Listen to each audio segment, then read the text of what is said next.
33 కోట్ల రూపాయలు రంజాన్కి ఇచ్చింది మీరు ఇవాళ. 33 కోట్ల రూపాయలు.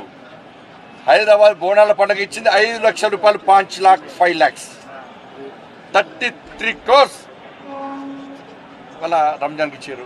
వద్దలే ఇచ్చుకోరు, ఇంకా 10 కోట్లు ఇచ్చుకోరు. కానీ ఇందులో ఏం పాపం చేసిన వాళ్ళ తెలంగాణలో రంజాన్ పండుగ మాదిరిగానే గణేష్ ఉత్సవాలు జరుపుకుంటారు కదా, భవానీ ఉత్సవాలు జరుపుకుంటారు కదా, హనుమాన్ జయంతి ఉత్సవాలు జరుపుకుంటారు కదా, బోనాల పండుగ జరుపుకుంటారు కదా,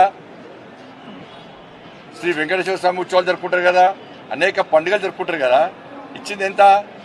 చిప్ప చేతికి ఇచ్చింది వాళ్ళ అడుక్కునే పరిస్థితి. ఇలా భాగ్యలక్ష్మి అమ్మవారు చాలా పవర్ఫుల్ టెంపుల్. ఏమిచ్చారు? భాగ్యలక్ష్మి అమ్మవారు ఒక భారతీయ జనతా పార్టీకో లేకుంటే ఇంకో మా నాయకులకా గుడి చెప్పినా, గతంలో చెప్పినా మళ్ళీ చెప్తున్నా. భారతీయ జనతా పార్టీ ప్రభుత్వం ఇక్కడ ఏర్పడిన వెంటనే మేము చేసేది ఈ భాగ్యలక్ష్మి అమ్మవారిని గోల్డెన్ టెంపుల్గా మారుస్తాం. పక్కా మారుస్తాం, గోల్డెన్ టెంపుల్గా మారుస్తాం. అనుమానం లేదు. అంతకు చెప్పినా మళ్ళీ చెప్తున్నా. అసలైన తొలి వెలుగు. ఫాలో వాట్సాప్ @తొలి వెలుగు official.